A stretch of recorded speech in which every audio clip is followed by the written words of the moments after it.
E aí, pessoal, tudo bem com vocês?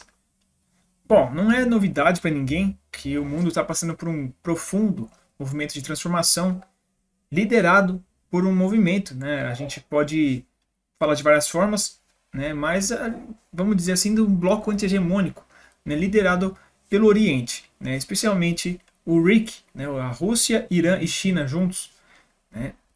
Porém, é curioso a gente notar que enquanto Rússia e Irã estão já indiretamente lidando, né, confrontando o Ocidente, né, seja através da Ucrânia, seja através de Israel, a China ela está bem mansa ultimamente.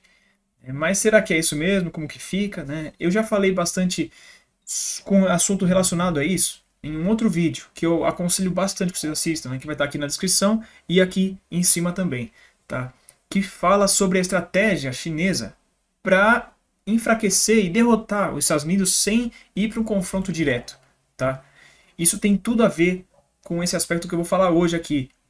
Então, né, já encaminhando aqui para o vídeo, primeira coisa, vou tentar falar da forma mais resumida possível, tá? Então, se alguma coisa parecer que não foi tão elaborada, é porque eu realmente resumi bastante, tá? Senão ficar um vídeo muito comprido. E tem um outro parênteses aqui. Tem um contexto todo por trás disso que é uma coisa muito profunda. E eu não vou abordar aqui no canal, porque é um trabalho mais sério e sempre que eu trago aqui para o canal dessa forma, não rola. Então tô pensando como que eu vou trazer isso para vocês, para quem realmente interessa, né? Tô pensando em talvez algum curso, algo do tipo, tá? Então, só para entender aqui, tá? Mas eu vou dar uma pincelada por cima, para não ficar sem entendimento, tá bom? Agora, realmente indo pro assunto. Enquanto não dá para a gente falar que realmente uma coisa arquitetada, assim, necessariamente que Rússia, Irã, todo mundo se juntou e falou, não, você faz assim, aqui, tal, tal, tal. Não dá para saber se é isso. Inegavelmente, os movimentos de cada um estão em convergência, né? Estão beneficiando um ao outro, enquanto enfraquece bastante o Ocidente, né? E o Ocidente a gente trata aqui Estados Unidos e Europa, basicamente, né? Claro que não é tão simples assim, mas só para ficar mais fácil. O grande ponto aqui é que enquanto rola a guerra na Ucrânia e tá essa crise toda lá no Oriente Médio, outras coisas vão acontecendo no mundo, só que elas não chamam tanta atenção do resto do mundo. Então, algumas coisas vão acontecendo de uma forma mais branda, ou então de uma forma mais despercebida mesmo, né? Por exemplo, na Guerra do Sudão, né, que está rolando já faz um tempo, acontecem coisas graves lá, só que ninguém está se importando, porque está todo mundo olhando a guerra da Ucrânia e lá em Gaza. É só um exemplo. Isso aqui é importante porque, enquanto alguns anos atrás, qualquer coisinha que acontecesse com relação à China já chamava muita atenção, hoje em dia, ninguém está olhando, né? Claro, o grande público, eu digo, né? Porque os analistas, né? A gente fica olhando isso todo dia. A gente tem acesso a algumas informações, não vou dizer privilegiadas, mas mais especiais, mais da área mesmo, quis dizer, né? Então, evidentemente, a gente acaba em contato, mas o grande público não sabe. Por exemplo, a gente teve várias vezes, desde que começou a guerra da Ucrânia e toda essa questão, a China fazendo incursões no que é entendido como áreas territoriais de Taiwan e esse tipo de coisa, vários confrontos. Então, a gente tem que entender que também que tem esse plano de fundo, né, dessa grande disputa entre Estados Unidos e China, tá? Que isso aqui, por si só, já é uma coisa muito relevante que a gente tem que falar muito, né? É muito profunda a coisa, né? E realmente pode acarretar em alguma coisa mais grave. E esse ponto que eu falei, aquele negócio que eu tenho um trabalho mais aprofundado.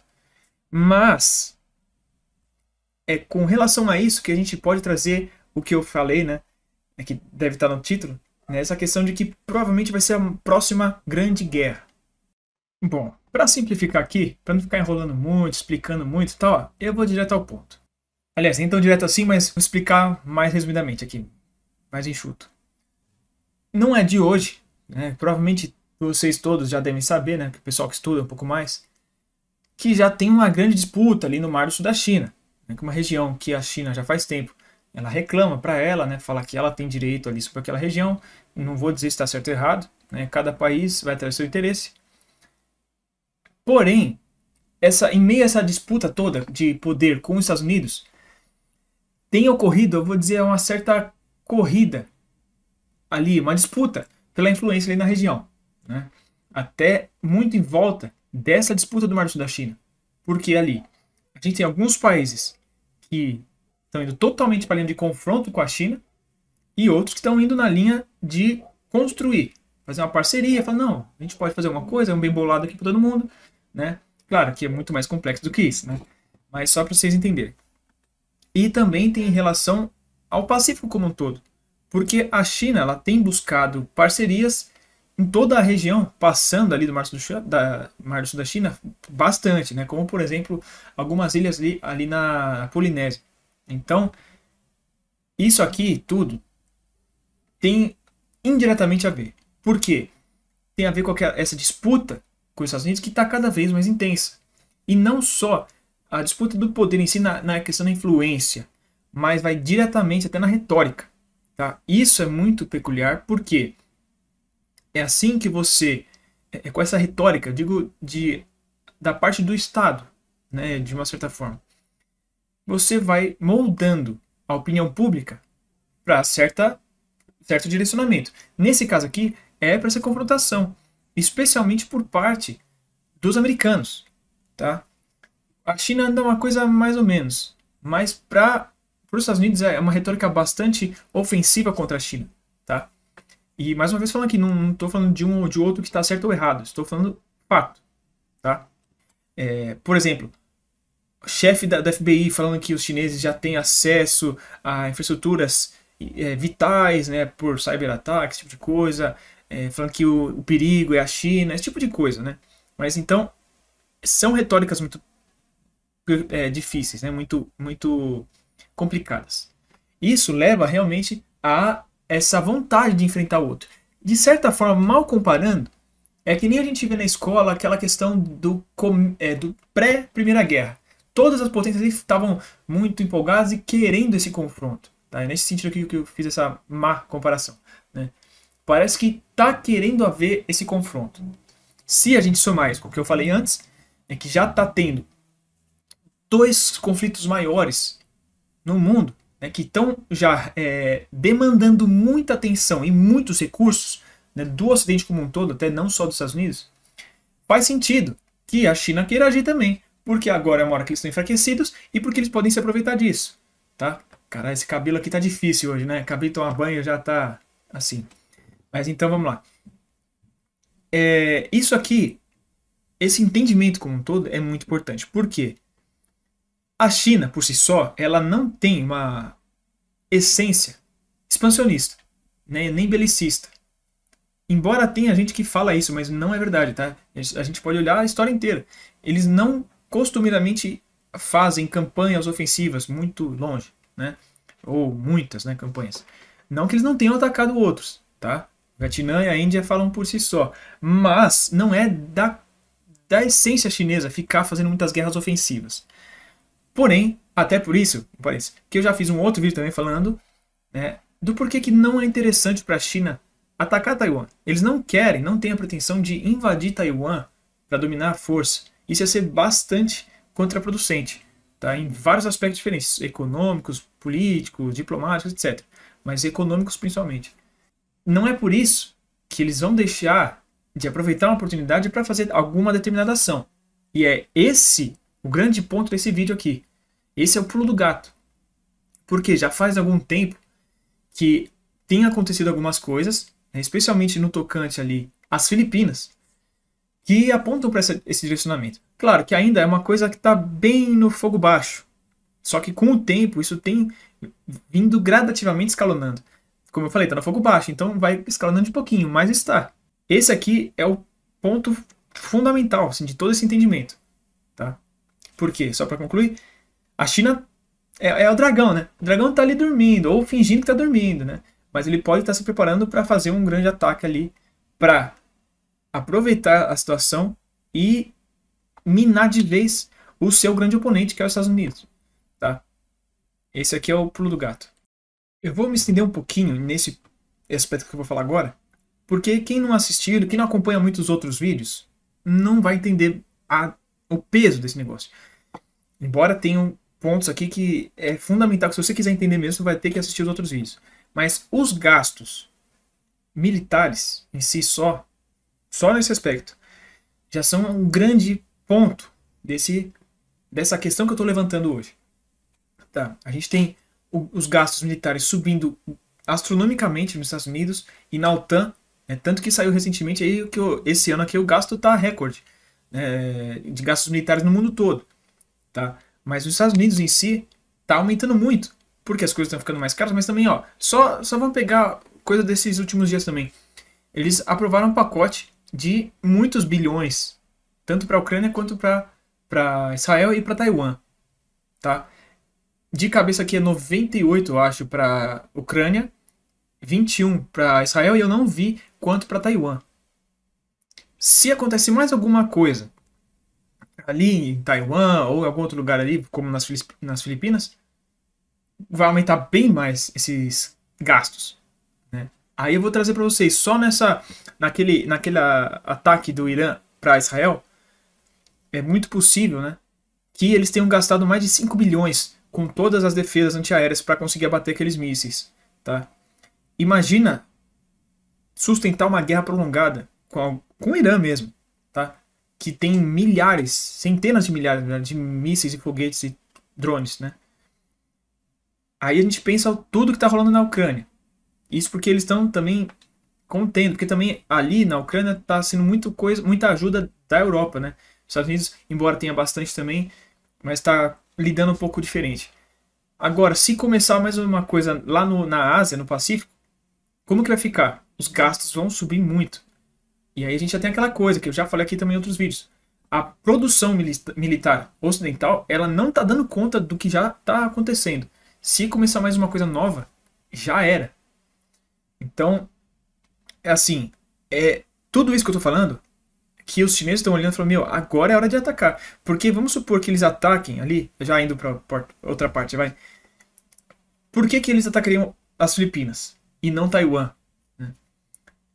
Imagina se a China ataca as Filipinas. Vai demandar muito mais apoio americano ali, né, do que já acontece. Né? Porque as Filipinas, até respondendo, né, porque que nas Filipinas e não Taiwan? As Filipinas são um dos principais parceiros dos Estados Unidos também, tá? Embora não tão relevantes assim como o Japão, Coreia do Sul, né? E também não como Taiwan. Porque Taiwan, embora seja um país pequeno, né, tem uma importância diferente. Não vou falar que é menor, né, é diferente. Taiwan é um dos pontos mais estratégicos que eles têm, né, especialmente no enfrentamento da China. É o mais estratégico. Porque é uma pedra bem. Não vou nem falar no sapato. É uma coisa que você tá tipo, no pescoço do dragão, né, da China. É uma posição muito próxima. Tanto que quem estudar vai ver que isso foi uma coisa muito importante em toda a gestão ali do começo da República Popular da China, né? Ali na Guerra da Coreia e tudo mais.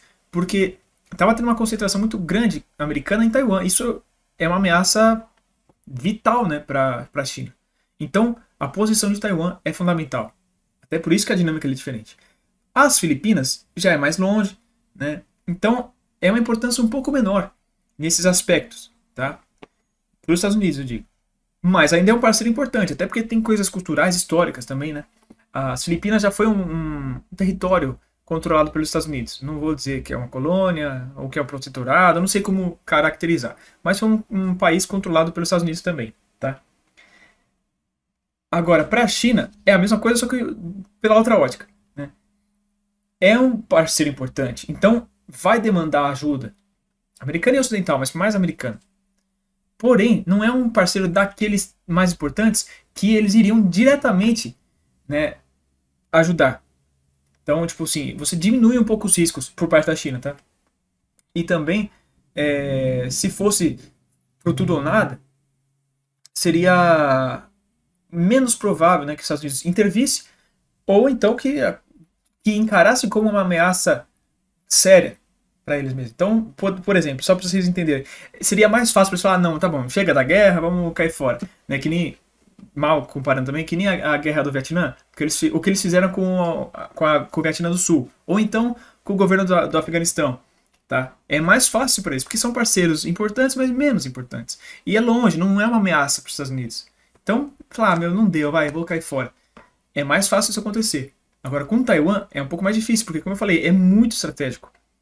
Tá? Dificilmente eles deixariam. E também é muito perto dos outros principais parceiros da região, que é a Coreia do Sul e o Japão.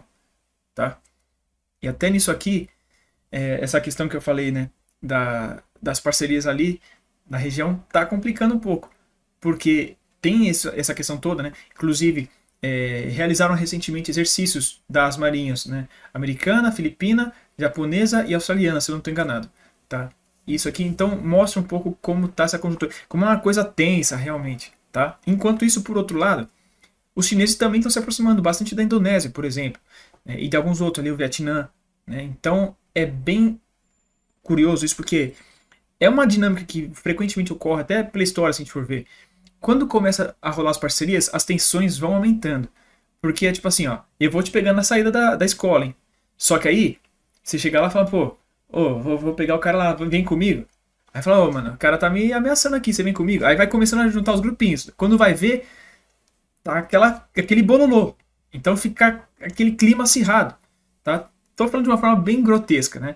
Mas isso geralmente só acirra ainda mais as tensões, tá? Inclusive, alguns momentos da história se fala que foi um dos motivos de começar. Por exemplo, falam que a Primeira Guerra, um dos aspectos pelo qual fez começar foi justamente as alianças que foram sendo formadas, né? Porque aí já tinha aquela vontade de lutar e mais uma aliança, a pessoa fala, meu, vamos que eu me garanto, a gente tá forte aqui. Então, é só uma ideia a mais aqui, tá? É claro que o que eu estou falando aqui não é uma previsão de bola de cristal, né? A gente tem um monte de coisas que podem acontecer. Até pode ser que aconteça um outro grande conflito. Por exemplo, a Guerra do Sudão, ninguém estava esperando, ela foi totalmente súbita. Né? E é uma guerra grande que está rolando lá, uma guerra civil, morreu muita gente já, tá uma coisa bem brutal, né? Embora receba pouca atenção. Mas o ponto que eu estou falando assim é realmente esses conflitos que estão mudando a dinâmica global, tá? Porque, por exemplo, pode ser que aconteça a eclosão de um problema ali no Cáucaso também, né? Ou nos Balcãs, que é onde eu ia falar. Ali a questão da Sérvia com o Kosovo, estão querendo fazer graça ali também com a Bósnia, né, que tem uma parte Sérvia também, embora também possa ter ali, de novo, mais um ataque do Azerbaijão contra a Armênia. Então pode acontecer outras coisas, mas o ponto é que pode ser a próxima grande guerra, isso que eu quis dizer, né? A China com as Filipinas. Embora, até é curioso que não tem um grande casus belli, vamos dizer assim, para a China fazer isso. É só essa disputa mesmo. Mas aí isso é de menos. Isso se fabrica para atingir os objetivos pretendidos, né? O ponto é que, como eu falei, né, acho que já deu para ficar claro aqui. O grande ponto é, a China está observando, falou, meu, tá, o pessoal está ficando cada vez mais fraco. Né? Essa aqui pode ser minha cartada para derrubar de vez. Né? Claro que, mais uma vez falando, eu estou falando de uma forma bem simplificada aqui, tá, gente? Tem muitos aspectos econômicos, bom, eu não vou nem entrar, mas sociais, bom, um monte de coisa que eu não vou entrar aqui agora, que tem a ver, né? Que não é tão simples assim. Mas o grande ponto é que isso pode ser um grande negócio. Porque se a gente pegar a economia americana, ela está muito complicada. A cada 100 dias aumenta 1 trilhão a dívida pública americana. Né? A economia está complicada, a população está se ferrando. Aumentar ainda mais os gastos públicos, né, com defesa, os gastos militares, é muito complicado. E fora todo o apoio, e outra, ano de eleição, tem um monte de coisa. Então, só para trazer um pouco alguns aspectos para vocês pensarem aí para vocês também, pesquisarem mais a fundo se quiser, o que isso acarretaria, né? E por outro lado, facilitaria a vida da Rússia e do Irã. Né? Então, assim, tem um monte de coisa, né? Mais uma vez falando, eu estou simplificando para ninguém vir me encher meu saco aqui, tá? Mas para vocês ficarem de olho, tá? Tem acontecido cada vez mais frequentes encontrões entre a guarda costeira, né, da China, das Filipinas, a Marinha ali também, e tem sido até razoavelmente graves, tá? Até esqueci, abarroamentos dos navios, né? Embora a maior parte ficar com um jato de água um contra o outro, é engraçado até, mas tem chegado a coisas mais graves, tá bom? Mas eu vou parar por aqui hoje, né? Vamos ver se vocês pegaram a ideia aqui, tá? Então, por hoje eu vou encerrando por aqui, tá, pessoal? Eu não sei se eu falei muito simplificado, se juntei muita informação numa coisa só, se ficou fácil de entender, né? Mas de qualquer forma, qualquer dúvida, qualquer coisa, pode colocar aqui nos comentários que a gente conversa, que é uma das coisas que eu mais gosto, a gente ter essa interação, porque tem muita gente bacana aqui, não só nesse canal, mas na comunidade como um todo, que sabe bastante também. Então a gente acaba sempre trocando informações, tá bom? Mas então, para quem é novo aqui no canal, né, eu convido não só a se inscrever no canal, mas assistir os outros vídeos, porque tem muitas coisas que até estão um pouco mais para trás, mas que são totalmente pertinentes até agora. Então vale sempre estar de olho, tá? E também deixar o like, se você gostou do vídeo, para ajudar bastante o canal. Qualquer informação extra, qualquer dúvida, como eu já falei, aqui pode deixar nos comentários e compartilhe esse vídeo com seus amigos, com quem você sabe que gosta desses assuntos ou com quem você sabe que vai extrair alguma coisa importante também desse vídeo aqui, tá bom? Então, sem mais enrolação, espero que tenha ajudado de alguma forma a criar a elaboração do raciocínio de vocês, né? Então, por hoje é isso. Espero ter ajudado mais uma vez. Espero que vocês tenham gostado. E espero vocês no próximo vídeo. Então, até lá, pessoal. Tchau, tchau.